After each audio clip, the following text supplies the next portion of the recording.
더 나은 내일을 준비하는 시간 KBS 1라디오 김성환의 시사야.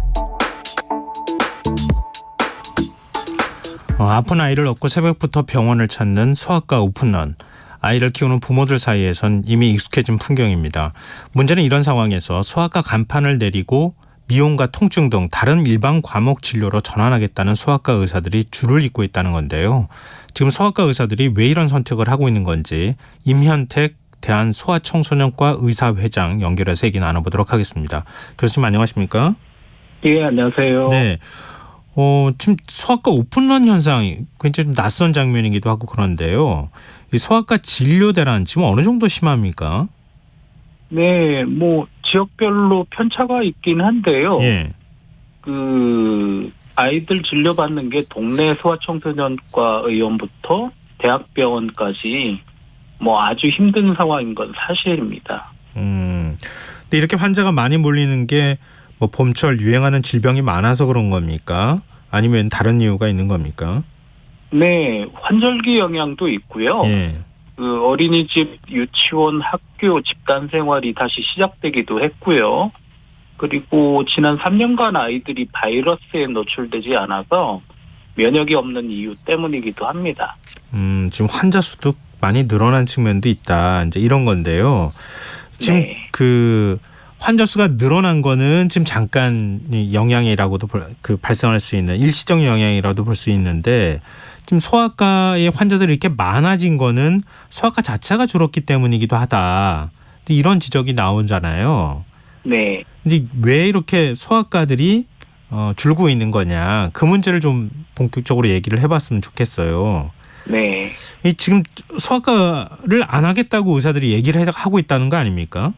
네. 최근 5년간 폐업한 소아과 한 어느 정도 됩니까? 작년 통계가 나왔는데요. 예. 2018년부터 22년까지 559곳이 폐업했고요. 특히 코로나 유행 후에 2020년부터 작년까지는 3년 동안 331곳이 폐업한 것으로 나왔습니다. 그러면 1년에 거의 평균 110개도 넘는 소아청소년과가 폐업했다는 얘기니 정말 심각한 거죠. 다른 과 병원들은 늘어나고 있다고 봐야 되는 거죠? 예, 다른 과는 소아청소년과처럼 이렇게 줄어든 과가 없습니다. 오히려 늘고 있죠. 지금 이게 동네 병원만의 문제는 아닌 거죠? 2, 3차 병원도 이제 상황이 심각한 거죠? 예, 그렇습니다. 대학병원에서도 응급실 진료하고 입원 진료가 전국적으로 안 되고 있고요. 겨우 입원하더라도 퇴원할 때까지 교수님 얼굴도 못 보고 퇴원하는 실정입니다. 그럼 왜 이런 현상이 나타나는 거냐? 그러니까 소아과를 운영했을 때 지금 병원 운영이 안 되는 겁니까? 예, 이게 지금 그동안 거의 30년 동안 소아과 수가라고 그러죠. 진료에 대한 대가가 거의 물가 인상 그리고 임금 인상된 거에 비해서는 거의 오히려 이제 깎였다고 보고요. 예. 10년 전 수입보다 25%가 나왔다, 이제 줄었다라는 게 정부 공식 통계니까요. 네. 그래서 수없이 폐업할 수밖에 없는 상황이죠. 그러니까 소아과 진료 수가가 다른 과에 비해서 이렇게 낮은 이유가 있습니까? 소아과 같은 경우는 이제 진료 수입이라는 게 오직 진찰료밖에 없거든요. 예. 그래서 이제 다른 과 같은 경우는 이렇게 검사를 한다든가 수술을 한다든가 시술을 한다든가 그런 수가가 있고요. 또 소아과 같은 경우는 예전에 14년 전에는 이제 예방접종이 대표적인 비급여 수입이었는데, 네. 정부 국가 필수 예방접종 사업으로 굉장히 헐값에 이제 포함되면서, 소아과는 비급여 수입도 아예 없는 형편입니다. 그러니까 너무 힘든 형편인 거죠. 저도 이제 병원 가서 그런 걸 많이 보게 되는데 영양 주사를 맞춘다거나 이런 거 같은 경우에는 비급여잖아요. 네. 그러니까 급여가 진료 수가나 이런 것들이 낮은 거를 비급여 항목을 통해 가지고 의원들이 병원의 수익을 보충한다고 해야 될까요? 아니면 수익을 늘려갈 수가 있는데 소아과는 그런 게 거의 안 된다는 거잖아요. 그렇죠. 아이들 대상으로는 그런 거를 하기가 어려우니까요. 네. 그럼 결국은 환자를 많이 받는 것 외에는 병원을 운영할 방법이 현실적으로 없다. 이런 얘기입니까? 그렇습니다. 뭐 하루에 적어도 80명에서 100명은 그 환자를 봐야 병원이 유지가 되니까. 네, 뭐 이게 의사도 너무 힘들고 환자들도 이제 의사하고 차분히 조곤조곤 그 아이에 대해서 상의를 하고 싶은데 예. 그 이제 그런 게 잘 안 되는 거죠. 그리고 보호자와 뭐 마찰이 있다거나 뭐 그리고 어떤 진료에 불만이라든가 이런 것들도 생각보다 굉장히 많다면서요. 예, 뭐 진료 현장에서 굉장히 심각한 상황입니다. 뭐 예를 들어서 뭐 100명의 환자가 온다고 그러면 99명의 환자는 진료에 대해서 굉장히 고마워하고 아이에 대해서 이렇게 그 어떻게 아이를 잘 그 좋은 쪽으로 끌고 갈 수 있을까 그런 게 잘 이렇게 신뢰관계가 잘 형성이 되는데 한두 명의 그 보호자들은 너무너무 그 힘들게 하는 상황이라 이게 그 이 일을 그만둬야 되지 않을까 싶을 정도 뭐 그런 상황이 비일비재하게 생기고 있습니다. 그러니까 선생님 말을 정리를 해보면 수익도 안 되는 데다가 그리고 진료하는 과정에서 굉장히 피로 정신적 스트레스나 이런 것들을 많이 겪는 과정들이 있었기 때문에 차라리 소아과보다 다른 과가 낫다. 이렇게 생각한다는 거잖아요. 예, 그렇습니다. 그러면은 소아과 의사들이 만약에 소아과 병원 그러니까 의원을 문을 닫게 되면은 어떤 쪽과로 움직여 갑니까? 대략은 보다 이제 덜 힘들고 그리고 그 덜 위험하고 그리고 보상도 나은 쪽으로 이제 옮겨가시려는 경향이 크죠. 네. 그래서 이제 코로나 상황 때 그 너무너무 병원이 힘들어서 그 많이들 그 전환을 하신 분들이 있거든요. 네. 뭐 미용 분야라든지 아니면 성인 그 진료 분야라든지 그런 쪽으로 이제 업종 전환을 하신 선생님들 말씀을 들어보면 네.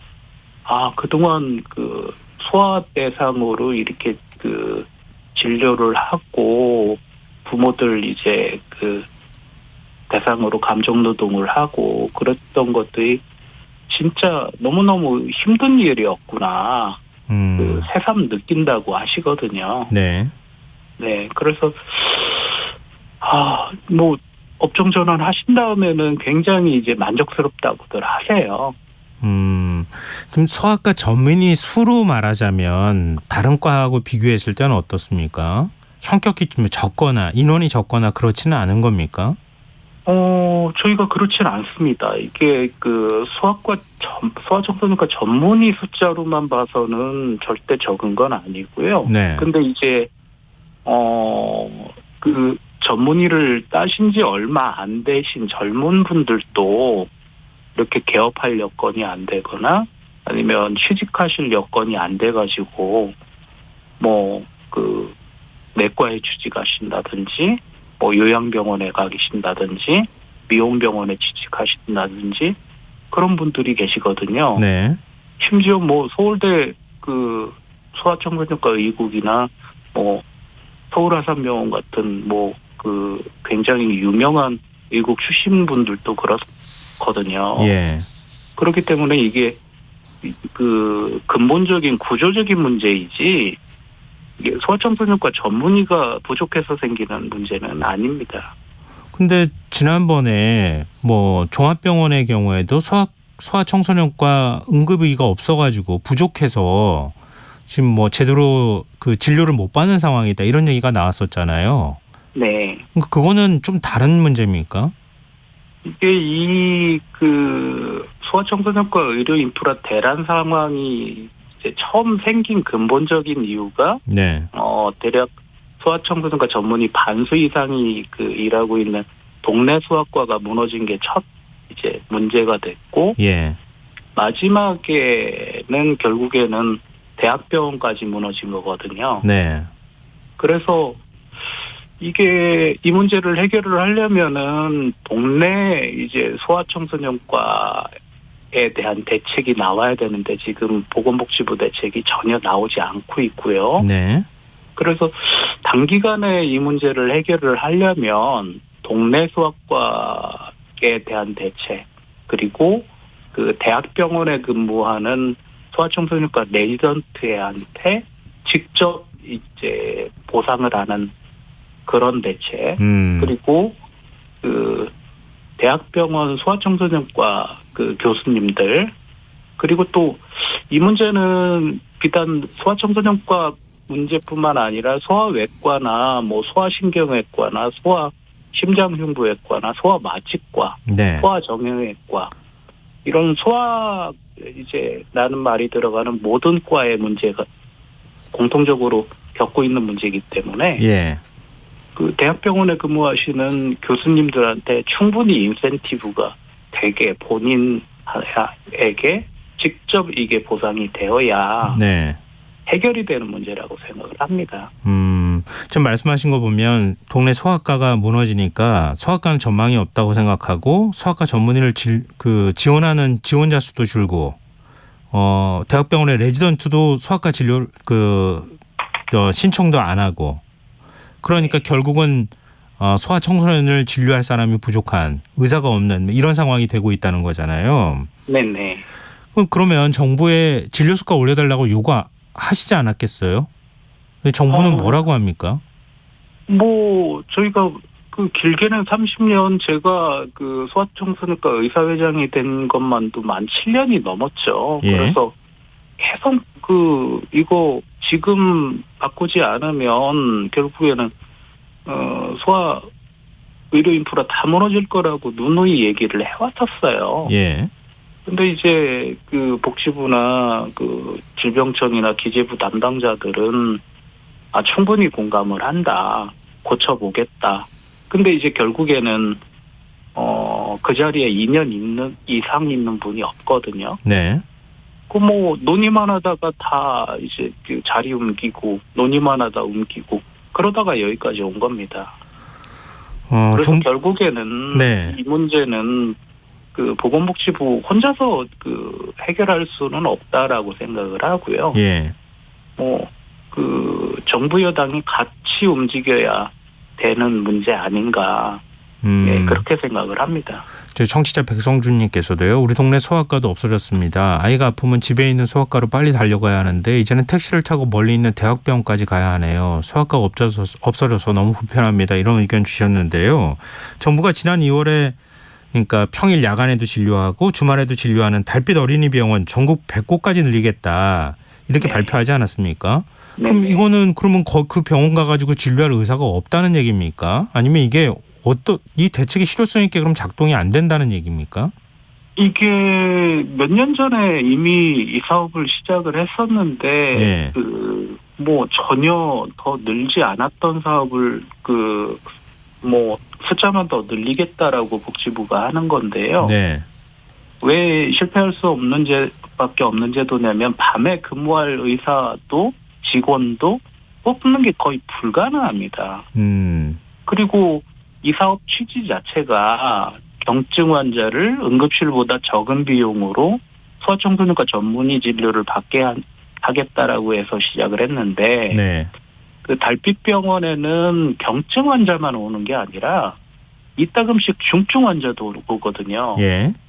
이 경우에는 달빛병원에서 치료를 할 수가 없기 때문에 시간만 오히려 지체해서 병만 키우는 것밖에 없거든요. 예.